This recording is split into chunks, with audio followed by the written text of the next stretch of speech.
Alors, par où commencer? Bon, ça fait un moment déjà qu'on vous a pas parlé. Ça va bientôt faire, on a regardé là avec Tolo, ça fait presque un mois qu'on n'a pas fait le journal de bord comme ça. La faute a plein de facteurs en fait. Déjà, le premier, c'est que on était plus nombreux et que quand on est plus nombreux, c'est plus difficile d'avoir du temps, d'avoir 1 heure ou 2 heures pour pouvoir faire cet exercice qui prend quand même du temps. Et puis plein d'autres choses en fait. Je vous en parlerai un peu plus tard, mais on a eu des complications qui ont fait que ça a été difficile de rester rigoureux quant à ce vlog et quant à tenir le fait des 2 semaines d'intervalle qu'on s'était fixé. Donc bon, c'est pas grave, on va faire comme si. Du coup, on va vous raconter ce qui s'est passé sur le mois au complet qui nous sépare du 8 août dernier jusqu'au 14 septembre.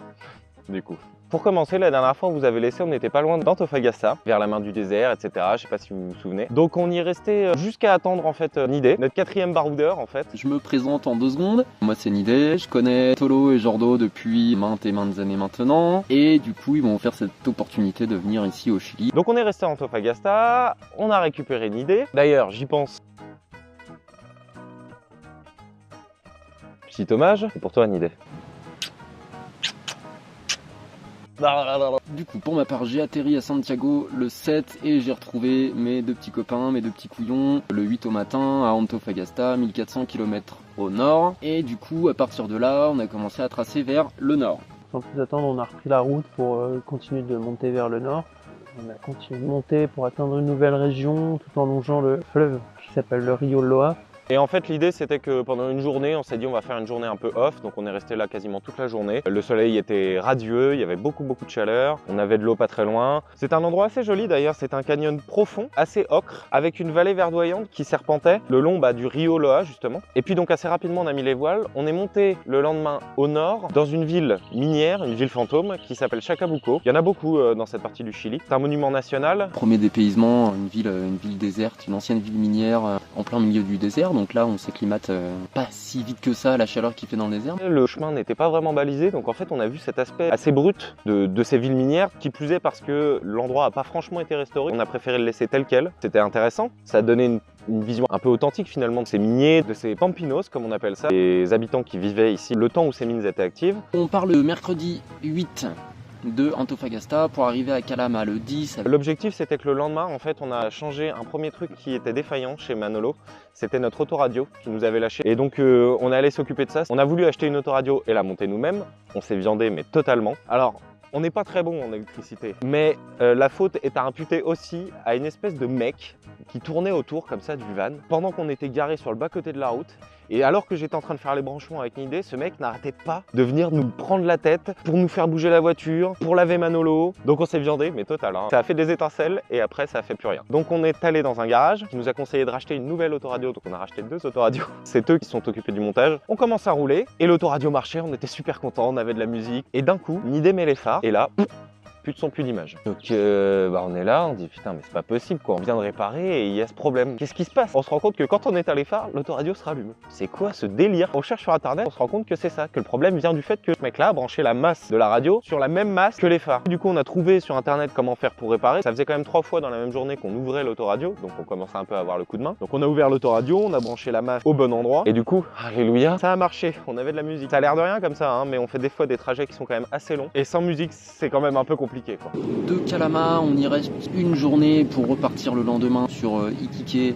Grande ville côtière, plus de surfeurs. Elle est en bord du Pacifique. Il y a effectivement beaucoup de vagues, si bien qu'il y a beaucoup de gens quand même qui s'essaient au surf. Et ça donnait du cachet à la ville. Pour être très franc, c'est le seul cachet qu'on peut lui prêter. Je trouve pas spécialement que l'architecture lui donne un charme dingue. En fait, ce qui est intéressant dans ces régions, c'est qu'il y a énormément de mines abandonnées, en ruine, avec toutes les infrastructures qui sont en train de se mourir. On a quand même vu pas mal de ce genre de villes sur le long de la route. On voit beaucoup d'infrastructures laissées à l'abandon, ce qui fait un contraste assez étonnant avec le paysage. Donc une grosse région surtout remplie d'exploitations minières, notamment proche d'Iquique, on a vu Humberstone. C'est un site qui a été restauré quasiment complètement et donc ça donne un angle de vue complètement différent de ce qu'étaient ces villes minières. C'est-à-dire que le côté fouillis, métaux bruts, le côté construction démolie, tout ça est quasiment absent finalement. Pour autant, il y a un truc qu'on doit lui prêter, c'est très bien balisé et il y a extrêmement d'informations qui sont fournies sur des pancartes, etc. Et du coup, voilà, on en a appris énormément sur les Pampinos, notamment les conditions de vie dans lesquelles ils vivaient, la quantité de travail qu'ils avaient à fournir. Tout ça nous donne une idée assez triste finalement parce qu'ils travaillaient énormément, il y avait beaucoup de chaleur, les conditions d'hygiène, voilà, je vous laisse imaginer ce que c'était C'était pas des 5 étoiles hein, dans lesquels ils étaient, c'était des maisons en tôle. Il y a aussi eu un autre point que j'ai adoré, c'est le musée, extrêmement complet, qui donne une très bonne idée de la vie au jour le jour de ces gens-là. Hyper enrichissant. De Iquique, on bouge au nord, direction la frontière péruvienne, à 20 bornes au sud de la frontière péruvienne, pour s'arrêter dans la ville d'Arica. Alors si vous voulez, Arica, c'est tout au nord du Chili, côté Pacifique. Iquique, dont je vous ai parlé avant, c'est là, et Antofagasta, c'est là à peu près. On a passé une nuit des plus agréables à Caleta Vitor, un très bon souvenir d'ailleurs. Une plage et de chaque côté des montagnes vraiment impressionnantes. Les montagnes sont juste en bord de mer. C'est une plage qui fait 3 km de long, je pense. 3 km et demi, 4 km de large. Cette plage est cernée par les montagnes, des montagnes hyper abruptes, c'est-à-dire qu'elles passent de 0 à 1200 mètres en espace de 50 mètres, je pense. Elles sont extrêmement abruptes. Donc vous avez les vagues du Pacifique en face de vous. Surtout, vous êtes tout seul. Il n'y a personne à cette période de l'année. C'était tellement beau que le lendemain, on est allé à Arica pour aller faire des courses, pour aller faire le plein d'essence, pour aller aussi prendre rendez-vous avec un garagiste, parce qu'on a eu, en plus de l'autoradio, on a eu un autre problème, c'est qu'on avait notre tableau de fusible qui n'arrêtait pas de sauter. Et donc on a voulu prendre rendez-vous chez le garagiste pour régler ce problème, parce que c'est vrai que ça devenait assez pénible. Après avoir pris rendez-vous pour le lendemain, on avait trouvé l'endroit tellement superbe qu'on y est retourné pour l'après-midi et pour y passer la soirée. On y a fait 3 trucs que j'ai trouvé géniaux. La première, on a joué dans les vagues du Pacifique. Alors ça a l'air de rien, hein, mais les vagues sont assez grosses. Du coup, il y a de quoi se marrer vraiment. Il faut bien 1m52 mètres au moins, donc on se fait pas mal bouger. Deuxième chose, on a fait notre premier feu de camp. On en a profité pour faire des grillades, on avait acheté beaucoup de viande, etc. Enfin bref, c'était top. Et troisième chose, on a fait goûter le pisco anidé. On avait acheté une petite bouteille de 1 litre. Elle a pas fait la soirée. On s'y est accordé finalement un vrai moment de pur chill, qui est le premier je pense depuis qu'on est arrivé ici. Le lendemain, personnellement j'avais mal aux cheveux, mais il a fallu se lever à 6h30 puisqu'on avait rendez-vous à 8h30 et que l'endroit était à peu près à 1h du centre d'Arica. Et donc pouvoir se rendre chez ce fameux garagiste. On est arrivé 5 minutes en retard, juste à temps pour le voir prendre sa voiture, prendre ses sacs et aller faire ses courses. Oui, le mec, vous avez bien entendu, donne rendez-vous à 8h30, on arrive à 8h35, vous n'êtes pas là les gars, et bah c'est pas grave, je vais aller faire mes courses. Ok.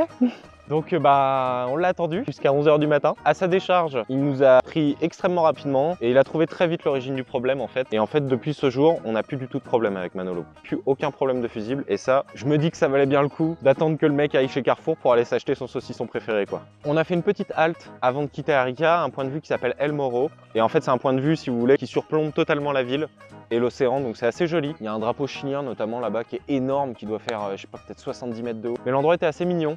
Ça rehausse un peu le niveau de la ville que j'ai trouvé somme toute assez moyenne. Enfin bon, je commence à me connaître maintenant, je suis assez difficile à ce niveau-là. On est reparti vers l'est, en prenant surtout la route CH11. C'est une route assez sinueuse qui monte haut dans les montagnes. On s'est arrêté vers Poutré, un petit village de montagne. Qui est en plein cœur au passage du parc national Lauca, qui se situe à peu près 4500 mètres d'altitude. Donc là, le choc, que ce soit de température ou de pression atmosphérique, est plutôt balèze à encaisser, même si pour le coup, je trouve qu'on s'en est plutôt bien tiré. Et l'idée, c'était de s'acclimater à plusieurs choses. La première, c'était l'altitude, puisqu'en fait, on allait être très haut. Pendant 4-5 jours, on allait talonner entre 4500 et 5500 mètres. Donc c'est bien dans ces moments-là de prendre un peu le temps de s'acclimater. Deuxième chose à laquelle on devait s'accoutumer, et j'avais prévenu une idée à ce sujet, je lui avais dit écoute, oublie tes clichés de l'Amérique du Sud, de soleil cuisant absolument toute l'année, etc. Puisqu'en fait, je sais qu'il va faire extrêmement froid ici. Et en fait, ça n'a pas raté. La première nuit qu'on a passée pas très loin de Poutré, il a dû faire quelque chose comme moins 15 degrés, je crois. Donc là, on est vraiment sorti du paysage désertique, on rejoint plus un paysage montagneux, avec un peu plus de végétation, de verdure et surtout beaucoup plus d'animaux. Des guacanos, des lamas, des alpagas, plein de petits rongeurs, plein de petits renards. On passe une petite nuit là-bas pour retrouver le lendemain matin le petit village de Parinacota. Et en fait, assez surprenant, quand on est arrivé, le bâtiment des Guadaparcs, les gardes champêtres qui sont chargés de la bonne tenue de ce parc, était fermé. Et donc c'était un peu problématique parce qu'on comptait sur eux notamment pour nous donner une documentation de tous les petits sentiers qu'on pouvait faire pendant toute l'après-midi, puisqu'on avait décidé de passer la nuit à cet endroit. On s'est pas démonté, on s'est dit qu'on allait y aller avec notre GPS et qu'on allait faire, tant pis, un peu de hors-piste. Donc on est parti à 4, assez rapidement on s'est retrouvé à 3 parce que Eugénie nous a laissé tomber. Il se trouve qu'on était à haute altitude et en fait le hors-piste c'était comme ça. Quand on faisait des ascensions, il se trouve que quand on faisait un pas, puis un autre, on était assez vite essoufflé. Donc on a continué à 3, on s'est pas démonté, on s'est dit qu'on irait au bout. On n'y avait pas pensé, mais on est en plein hiver et du coup la neige était prépondérante sur toute la paroi du volcan, mais elle avait pas fondu. Si bien qu'en fait le niveau de l'eau avait reculé jusqu'à quasiment 1 ou 2 km du volcan. Donc on a marché dans des fleuves desséchés, on a marché dans des lacs desséchés aussi, peinant, cherchant la fameuse eau qui ne venait pas. On a marché 3h30, on est arrivé là-bas cassé de partout. On s'est pris une claque monumentale. L'endroit était sublime. C'était hyper insulaire, donc il y avait plein de petits monts qui était encerclée par des petits fleuves, des petits lacs.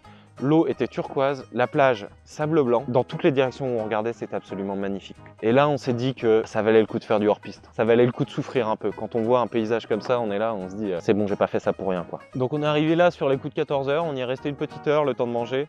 Et en fait, quand on est reparti, on a fait toute la liste des choses qu'il ne faut pas faire quand vous faites du trekking. Alors, je sais pas si c'est quelque chose que vous faites souvent, mais en tout cas, sachez-le. On est reparti à 15 h, plein zénith. C'est absolument pas ce qu'il faut faire parce que le soleil tape et à cette altitude, il tape extrêmement fort. Alors, il fait pas spécialement chaud, mais les rayons sont meurtriers. Deuxième chose, on n'avait pas pris assez d'eau. Ça nous a manqué. On s'est assez déshydraté sur le retour. Et troisième chose, on s'est pas acclimaté assez longtemps à l'altitude, puisqu'en fait, on n'est resté qu'une nuit à 4000 mètres avant d'attaquer le gros du job à 5500. C'était un peu inconscient et en fait on l'a senti tous les trois, on a été pris de violents maux de tête sur le chemin du retour. Le trajet du retour a été un peu compliqué quand même, ça a été assez difficile. On s'est arrêté plusieurs fois, on était assez vite essoufflé, on avait des maux de tête. Et puis donc on est quand même finalement arrivé jusqu'à Manolo, en bon état, on n'était pas sur le point de mourir non plus, mais on n'était pas non plus au top de notre forme. On a passé la nuit au pied du parc comme c'était prévu et là il a fait encore plus froid, donc là je pense que la température est descendue jusqu'à -18, -20 degrés. L'idée c'était de faire Antofagasta, Iquique, Arica, Poutré, le parc national et de redescendre comme ça jusqu'à San Pedro de Atacama. Donc on a mis le cap plein sud.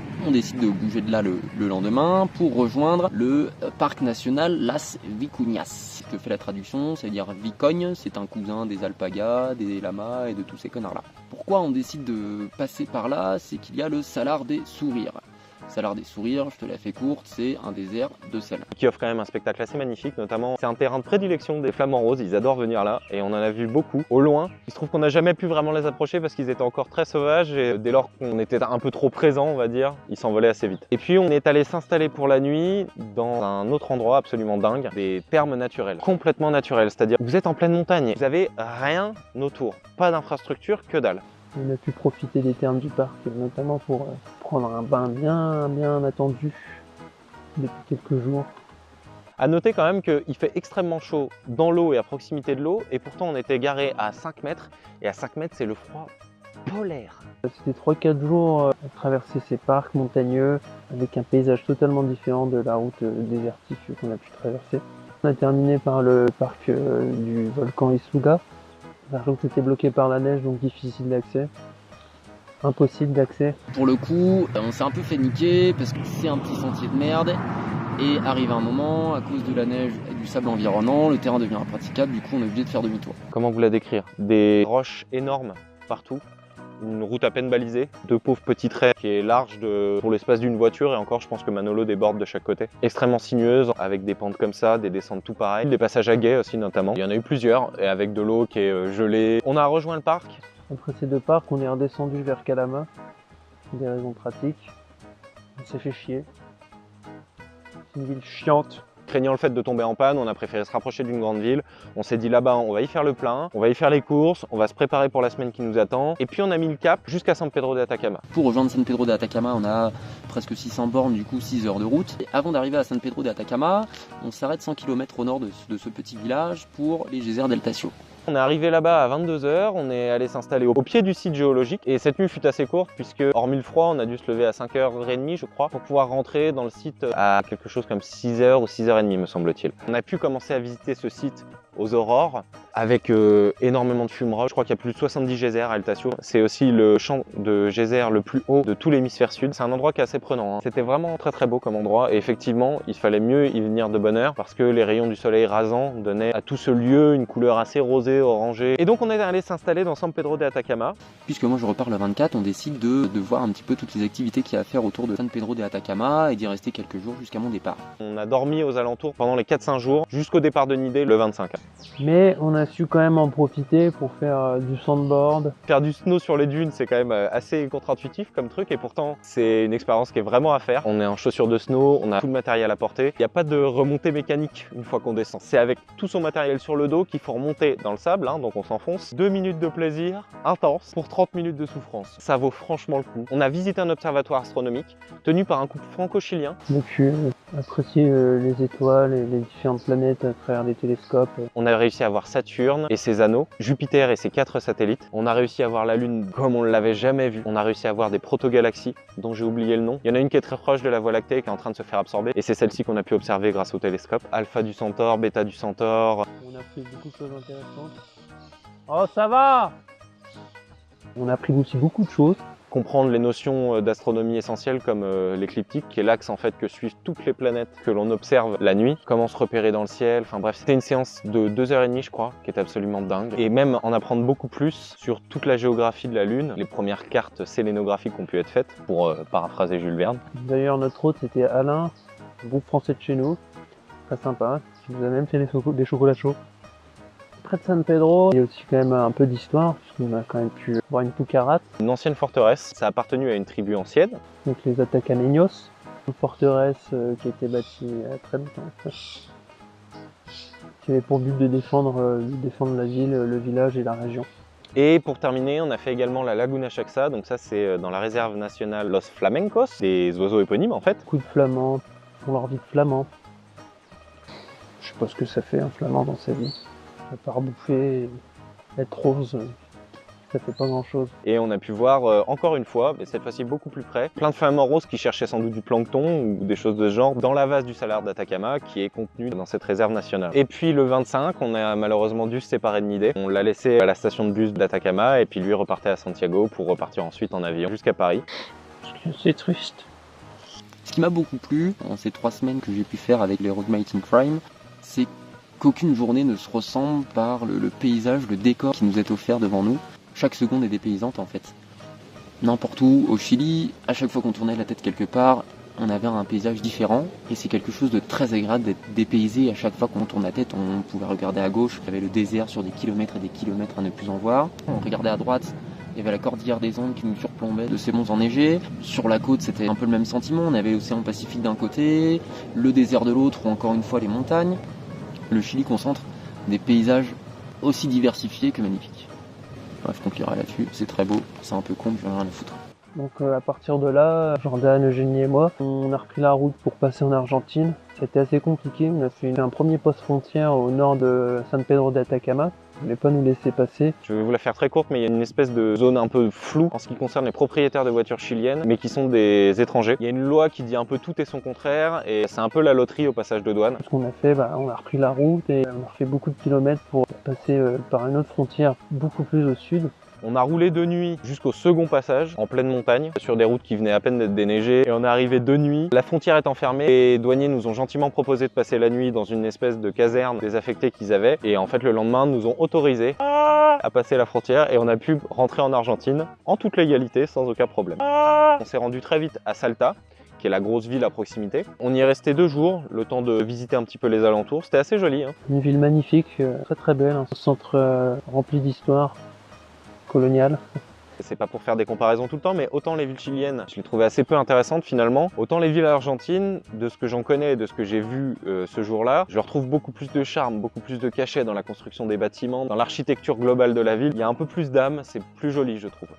On a commencé à descendre au sud de Salta, le long de la fameuse route 40, qui nous a permis de traverser les vallées calchaquès, qui offre des formations rocheuses vraiment spectaculaires et très intéressantes. On a pu voir nos premières quebradas. Alors les quebradas, c'est un truc un peu bizarre, c'est des montagnes qui sont extrêmement hautes, mais qui ont été creusées très profondément par un canyon, un fleuve, un ruisseau, enfin ce genre de truc. La quebrada de cette vallée présente des couleurs assez surprenantes, rouges et vertes, notamment liées au sulfate de cuivre et au fer, qui vient colorer les roches. On est en pleine montagne, mais c'est hyper coloré. L'arrêt coup de cœur, c'était quand même la Laguna del Brialito. On reprend une petite route, on traverse ces montagnes et on se retrouve à un grand lac de montagne magnifique qui a creusé un petit peu la montagne. L'endroit sert surtout de pâturage à beaucoup d'animaux, un peu des chèvres, des ânes, etc. Mais c'est assez tranquille et paisible et reposant cet endroit.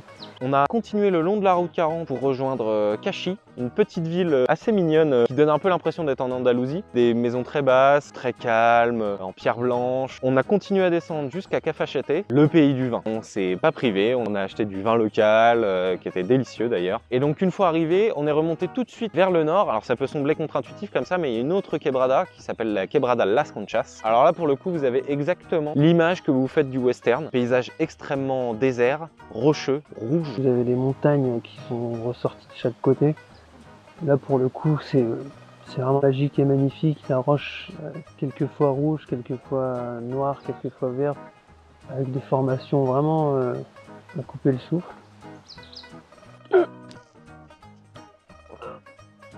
Oh, j'ai le souffle coupé. L'érosion fait que la roche peut être sculptée de différentes manières. Le long de cette quebrada, il y a plein de formations rocheuses un peu surprenantes que l'homme a nommées de manière un peu rigolote. Notamment, vous avez Las Castillas, les châteaux. Il y a aussi El Fraile, qui a une forme de moine. El Obelisco, l'obélisque. El Anfiteatro, la Garganta del Diablo, qui sont des espèces de caves creusées dans la roche, qui sont des formes un peu surprenantes et dans laquelle on a eu l'occasion de rencontrer d'ailleurs des descendants d'Indiens qui jouaient de la musique. Tolo s'est même essayé à quelques petits accords de melodica, très loin de tout ce qu'on peut connaître, assez dépaysant finalement. On a quitté cette région et on est reparti dans la direction de l'Est pour rejoindre Mendoza. Sur la route, on a marqué un arrêt dans les ruines d'un village qui s'appelle Quilmes. Quilmes, un site archéologique qui explique un petit peu la vie des autochtones avant même l'arrivée des Incas et des conquistadors. Ont complètement rasé intégralement le village et du coup il en reste plus grand chose en fait, donc il fallait bien en faire une reconstitution pour donner l'idée aux gens de ce à quoi ça a pu ressembler. Par contre le musée à côté est tout nouveau, apporte pas mal d'informations sur la culture, la spiritualité, mode de vie, la nourriture que pouvaient avoir ces gens là avant d'être vaincus par les colons espagnols et d'être déportés ensuite pour la construction de Buenos Aires. Donc ensuite on a repris la route 40 pour rejoindre Mendoza. La route 40 qui vous offre une fois de plus des paysages vraiment magiques. Notamment on a traversé une région près de Tafile de Valle où là où on retrouve un petit peu ce paysage verdoyant, des forêts entre deux montagnes avec des routes vraiment sinueuses, vous grimpez, vous êtes au milieu de la brume, c'est vraiment magique. Et puis nous avons continué notre route comme ça encore pendant 1 ou 2 jours jusqu'à s'arrêter à un endroit assez beau, Las Ruinas de Hualilan. Un peu difficile à prononcer mais par contre l'endroit est vraiment dingue. Également une ancienne ville minière désaffectée. On y a passé la nuit parce qu'elle n'est pas du tout fréquentée. Petite chose un peu rigolote à savoir, c'est qu'aux abords de la mine, on a vu plusieurs fois des roches pailletées dorées. Et en fait je me suis senti très bête. En vérifiant du coup le lendemain, on s'est rendu compte que c'était une ancienne mine d'or. Donc on avait la roche avec des pailles d'or dedans. Bon il y avait que dalle, hein. Pas de quoi s'acheter un grec. Et puis nous sommes finalement arrivés à Mendoza. Donc on a cherché à rejoindre Mendoza assez rapidement pour pouvoir déposer Eugénie pour qu'elle puisse prendre un bus et retourner à Santiago et prendre son envol. Mendoza, on est resté 5 jours pour pouvoir produire la vidéo qu'on a postée récemment. Et nous, pendant ce temps-là, pendant ces 6 jours, en fait, on a travaillé sur la vidéo, vous avez vu il n'y a pas très longtemps, de We Are Rick, et on a charbonné, hein. On a bossé nuit et jour. Donc pour ceux qui ne l'ont pas vu, j'espère qu'il vous plaira. On va essayer de le balader quelque part par ici ou sinon dans la description de la vidéo. Et puis on est parti de Mendoza donc le 10 septembre. On a fait route jusqu'à Cordoba, et donc là on est dans les environs de Cordoba. Du coup on est dans cette petite verdure, et là ça nous fait du bien, et du coup on en profite pour tourner le vlog, quoi.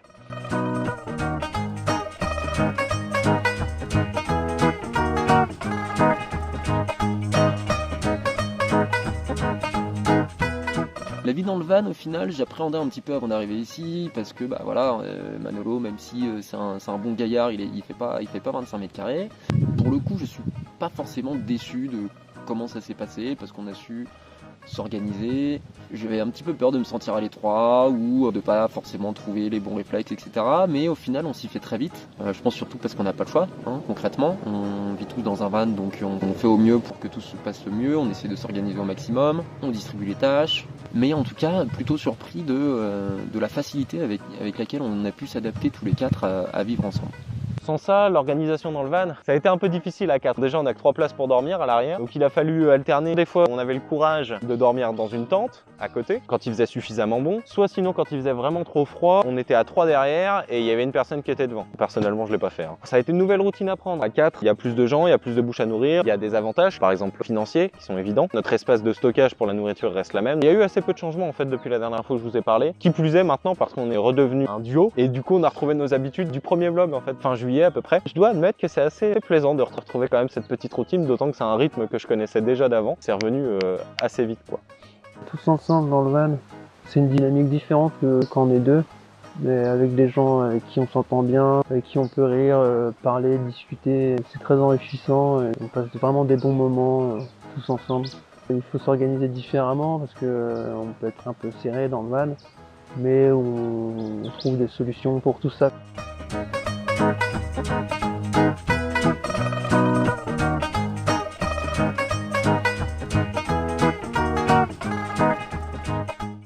C'est un sentiment de liberté extrême. Partager cette aventure avec des amis aussi proches que peuvent l'être Jordan et Tolo, c'est juste un bonheur absolu en fait. J'ai vu émerger cette idée dans leur petite tête de con il y a 1 an. J'ai vu le projet s'accélérer, j'ai vu le projet se concrétiser. et je me sens bien en fait, tout simplement. C'est un sentiment de liberté absolue, c'est une sérénité, il n'y a personne pour venir te casser les couilles, c'est vraiment une chance de pouvoir ressentir ça aussi avec une telle facilité en fait. Je me sens toujours inspiré par les choses que ce pays peut offrir. Vraiment des paysages différents du Chili, mais tout aussi spectaculaires. Inspiré aussi, après avoir terminé notre première vidéo, par toutes les possibilités qui peuvent s'offrir à nous dans la production d'une vidéo de ce genre. Je suis assez fatigué là, de cette semaine un peu intense qu'on s'est infligée avec Tolo pour pouvoir sortir la vidéo. Je me sens toujours aussi bien. En fait, l'Argentine suit la même fibre que le Chili, me procure à peu près les mêmes sensations de liberté, de grands espaces, de temps pour soi, de temps à la réflexion, et c'est plaisant. Même si la géographie est différente, le fond reste le même et je me sens toujours aussi libre à ce niveau-là. J'ai eu quelques moments de frustration, notamment lorsqu'on a passé la première douane, de me rendre compte en fait à quel point certaines forces de l'ordre peuvent être vraiment pénibles et nous empêcher de réaliser ce qu'on voulait faire. J'admets que je nourris quelques petites craintes, puisqu'on va bientôt repasser au Chili pour repartir ensuite en Bolivie puis au Pérou au début du mois d'octobre. Et en fait, l'idée de repasser les frontières, surtout les frontières des pays qui sont frontaliers du Chili, m'inquiète un peu. Je prie pour que tout se passe bien. J'avoue que ça me travaille un petit peu ça. Mais sinon, dans l'ensemble, tout va très bien. On a retrouvé nos habitudes avec Tolo. On n'a pas de problème majeur avec le van, donc tout va très bien quoi.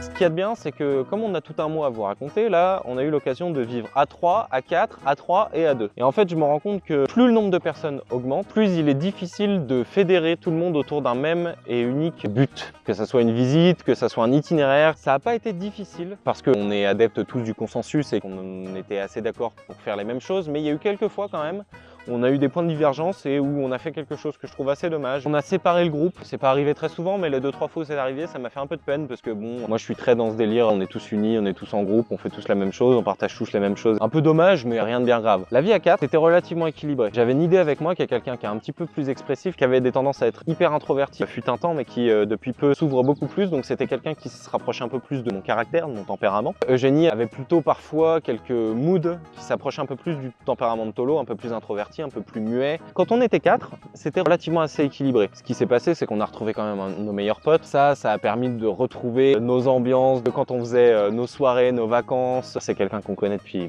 10 ans au moins. Tous ces petits mécanismes, toutes ces blagues, tous ces trucs qu'on a rallumés finalement en étant tous les trois. C'est merveilleux de retrouver ça. Pour ce qui est de tous les trois, finalement ça roulait très bien, mais bon c'est un peu facile, on se connaît depuis très longtemps quoi. C'était assez équilibré. Donc on avait d'un côté Nidé et moi qui étions un peu plus motivés pour faire l'itinéraire, organiser un petit peu les choses, et de l'autre côté Eugénie et Tolo qui étaient un peu plus en dilettante à ce niveau-là, mais qui proposaient quand même de temps à autre des idées. Mais c'était un peu plus équilibré, j'avais un peu moins l'impression de me battre tout seul quoi. Bien que, c'est à noter, Tolo a fait beaucoup d'efforts depuis les toutes premières fois où je vous ai parlé. Quand on était tous les trois avec Eugénie et Tolo, là pour le coup ça s'est un peu déséquilibré, c'est-à-dire que souvent je me sentais un peu seul, de pas pouvoir malheureusement compter sur des gens justement pour prendre des décisions du quotidien, d'un point de vue organisationnel, etc. Du coup il y a eu des moments où c'est vrai, je l'admets, je me suis senti un peu frustré. Ils ont su trouver les mots pour m'apaiser et tout, mais sans jamais vraiment, je trouve, résoudre et trouver le moyen de me faire oublier, on va dire, ces moments de frustration. Depuis qu'on est à nouveau tous les deux, là pour le coup, voilà, hein, Tolo vous l'a dit, on est un vieux couple maintenant. Donc on a retrouvé nos habitudes, on a rééquilibré justement cette balance. On a beaucoup plus de temps tous les deux pour interagir, de fait que justement on est moins nombreux. De plus en plus, enfin je me rends compte d'à quel point on est en train de trouver un équilibre, quoi, c'est assez incroyable. Je pense que si je regardais là, la manière dont on se comporte et que je la comparais à ce qui se passait il y a 2 mois, c'est quand même assez dingue quoi la différence. Ça roule quoi, c'est ok. Tous les trois ensemble, ça va. Ça roule, c'est oui. Oui, j'ai envie de répondre oui. Oui et oui. Mais si je réponds que ça, je passe pour un con. Étant ami de longue date, c'est vrai que j'appréhendais pas du tout le fait de rejoindre mes copains ici, sans aucun doute. On a un grand passif déjà, hein, comme je l'ai dit, ça fait des dizaines d'années qu'on se connaît, donc j'avais absolument pas peur de venir ici. On sait qu'on s'entend bien forcément, sinon on serait pas poteaux depuis aussi longtemps. Tous les trois, ce qui a permis ce voyage, c'est de se rapprocher davantage. Parce que même avant, quand on était en France, on se voyait quand même très très régulièrement. Ce voyage, c'est aussi une chance de redécouvrir la personne qu'on a appris à connaître depuis tant d'années. C'est quelque chose que j'ai beaucoup apprécié ici, de redécouvrir la personnalité d'un petit Tolo qui est hyper timide et galérer avec le petit Jordo pendant 3 heures, de lui poser des questions, lui tirer les verres du nez, de comprendre un petit peu mieux comment il fonctionnait. Par rapport à Jordo, c'est vrai que c'était quelqu'un de très expressif, mais qui s'exprime sur les choses qu'il veut. Ici, c'est vrai que j'ai pu découvrir un Jordo qui s'ouvrait un petit peu plus sur les sujets qu'il avait un peu plus de mal à aborder. Et c'est un voyage qui permet de connaître plus en profondeur, plus spirituellement, j'ai envie de dire, c'est ces personnes qu'on côtoie depuis une dizaine d'années. Et c'est quand même un sentiment très agréable de même après autant d'années d'amitié, de redécouvrir cette personne sous un nouveau jour, dans un nouveau contexte, propice aux confidences, propice à des discussions qu'on n'aurait pas pu avoir, par exemple, dans l'appart de Tolo il y a 5 ans, ou dans le jardin de Jordo il y a encore quelques mois.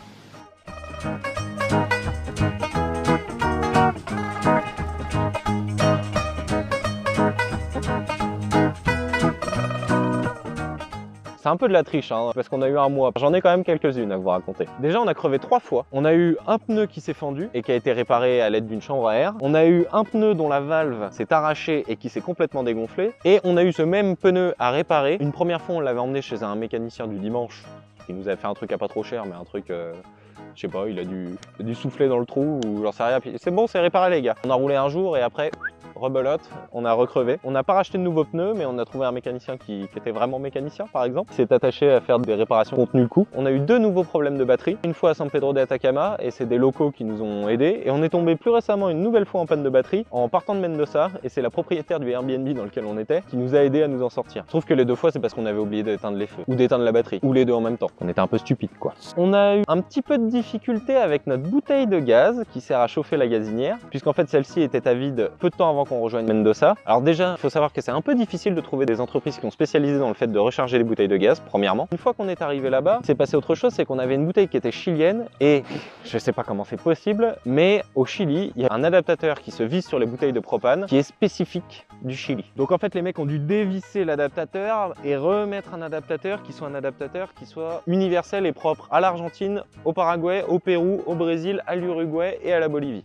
Donc on devrait être tranquille normalement un moment. Et il a rempli la bouteille de gaz aussi. Mais ce qui est très drôle, c'est que du coup, ils nous ont installé le matériel et nous, le soir, voulant tout bien ranger à sa place, on a voulu dévisser un petit peu ce qu'ils avaient fait et au premier coup de clé, on a pété un écrou. Donc le lendemain, on a été obligé d'aller racheter une pièce. Je vous avoue tout de suite qu'on n'est pas allé au même endroit parce qu'on avait vraiment trop honte et qu'on s'est dit les mecs vont vraiment se foutre de notre gueule si on y retourne.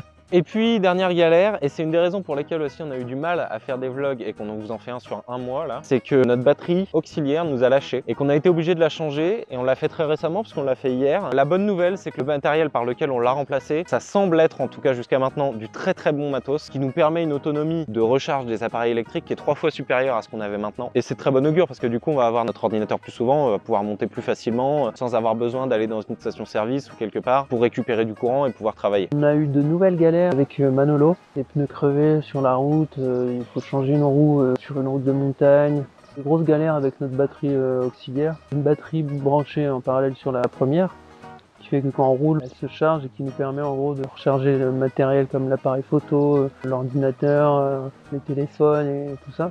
Et aussi on a dû changer la bouteille de gaz, donc notre galère c'était quand on voulait traverser la frontière pour aller en Argentine. La première frontière, on est resté 30 minutes à discuter avec le douanier qui voulait pas nous laisser passer. Et du coup ce qu'on a fait, on a repris la route et on est redescendu plus au sud et on a pu traverser sans aucun souci la frontière Chili-Argentine.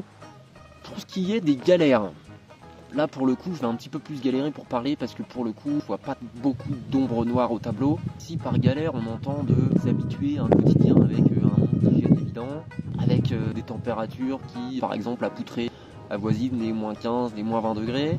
Si par galère on entend de bouffer un petit peu tous les soirs la même chose, pâtes, riz et puis sandwich au thon.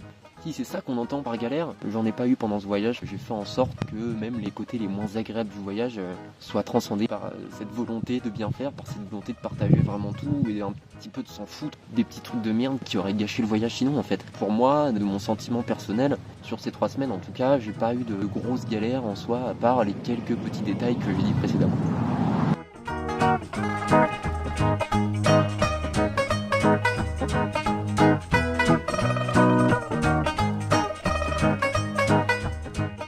C'est pour ça que je préfère passer au succès, pas m'attarder sur les galères parce que les succès ont bien plus d'importance.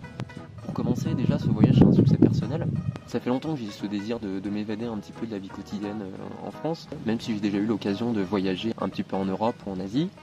Ce désir d'évasion, je le retrouve vraiment ici. Mon plus gros succès, c'est tout simplement d'être ici. Voilà, avec mes copains, partager leurs projets que j'ai vu grandir.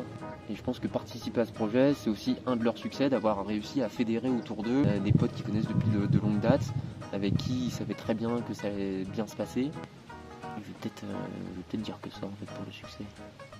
je vais me contenter de garder que ce succès-là, parce que ça englobe tout le reste en fait.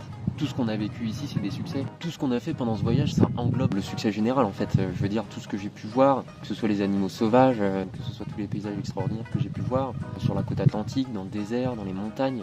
C'est ça mon succès, c'est pas autre chose, c'est pas des petites bribes d'aventure, etc. C'est l'aventure en soi qui est un succès. Et ben celle-là tu la gardes, Tolo, ou Gordo.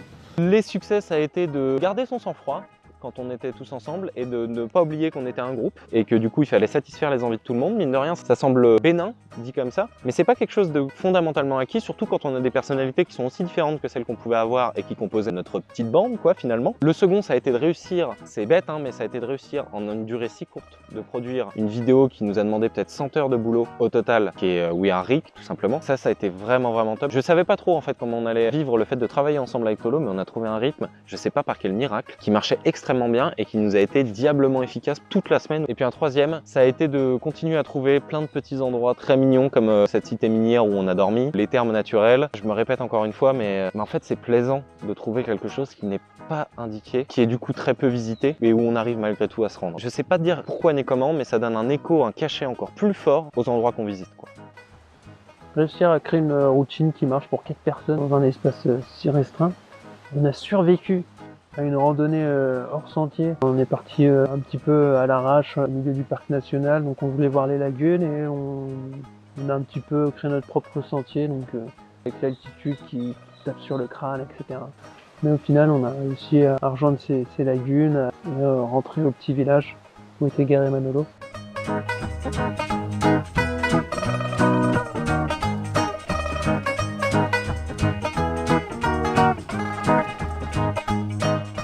Au deuxième poste frontière où on s'est arrêté, les gendarmes nous ont autorisé de dormir au poste frontière. Donc il y a des dortoirs tout aménagés, prévus à cet effet. En fait, à un moment, on se rend compte qu'au milieu de la cour, il y a un lama. Le poste frontière, il domestique des lamas.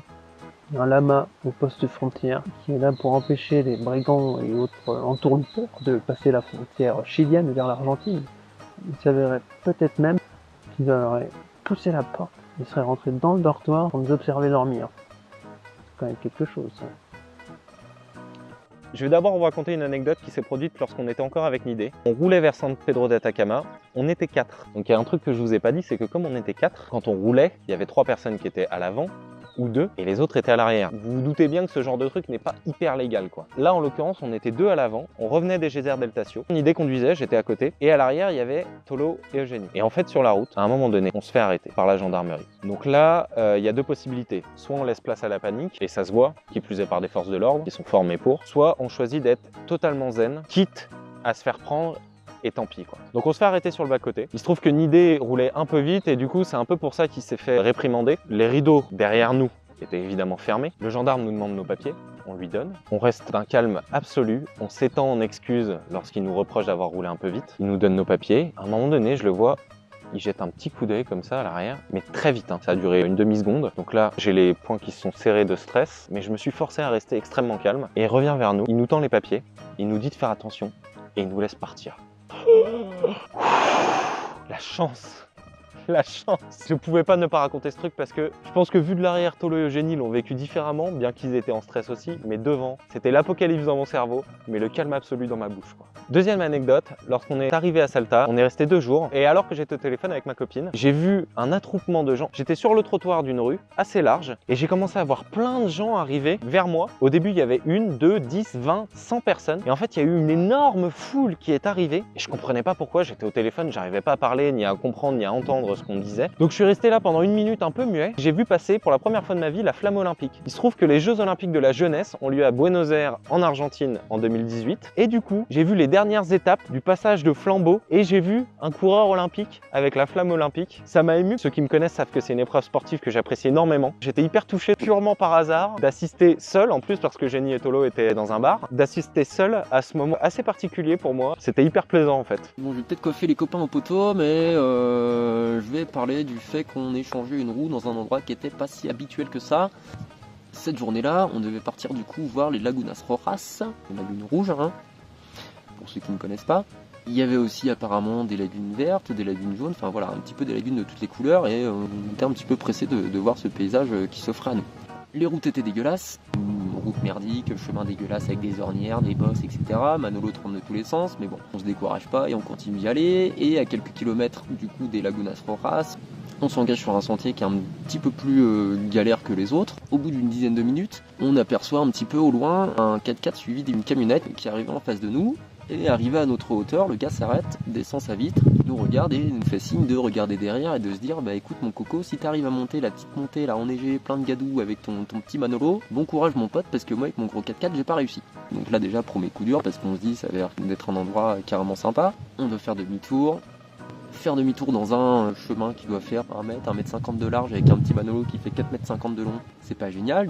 Je reste au volant et les autres sortent pour m'aider à faire demi-tour. Sauf que, pas de bol, la roue arrière droite est crevée, mes amis. À ce moment-là, de toute façon, on n'a pas le choix que de changer cette roue parce que concrètement, avec les chemins qu'on emprunte, finir avec 3 roues et demie alors qu'on devait aller à San Pedro de Atacama qui était à plus de 600 km d'ici, ça allait être très vite compliqué. Du coup, pour vous faire un petit peu le topo, on était bien monté en altitude, je pense qu'on était bien à 4500, 5000 mètres d'altitude déjà, donc le petit vent qui vous cingle la gueule en vous envoyant des petits grains de sable dans les yeux, etc. Déjà ça c'est pas cool. La température qui vous gèle un peu le cul, c'est pas cool non plus, et qui plus est, Manolo il fait 4,50 m pour 2 mètres de large, donc je veux dire qu'il pèse un petit peu son poids, et d'autant plus qu'on était dans une pente sableuse, n'est-ce pas? Sinon c'est pas rigolo. On s'est quand même attelé à la tâche. Je peux mettre ça sur mon compte parce que les autres c'est vrai que Eugénie a pas une grande expérience de l'automobile. Jordo a eu son permis il y a quelques mois et Tolo qui est pas hyper débrouillard non plus, on va pas se le cacher, et du coup j'étais un peu le seul à avoir de l'expérience comment changer une roue dans des conditions un petit peu compliquées quoi. Donc on s'y est tous attelés et on va dire que en 20-25 minutes c'était réglé. J'ai choisi cette anecdote parce que c'est à l'image de notre voyage tous ensemble. Voilà, on se sortait de la merde comme on pouvait et tout en gardant le smile, et même si c'était pas rigolo sur le coup, même si ça nous faisait chier sur le coup, voilà, on se transcendait pour faire passer ce moment de déception, désagréable, par quelque chose de mieux. D'ailleurs, quelques kilomètres avant sur le chemin qui était pourri, et on s'est dit tiens, faudrait peut-être pas crever ici parce que ça doit pas être rigolo. Voilà, à l'image de notre voyage, plein d'embûches, mais on s'en est toujours sorti avec le smile. Et c'est ça que j'ai principalement aimé dans ce partage, dans cette aventure extraordinaire qui m'a été donnée de vivre.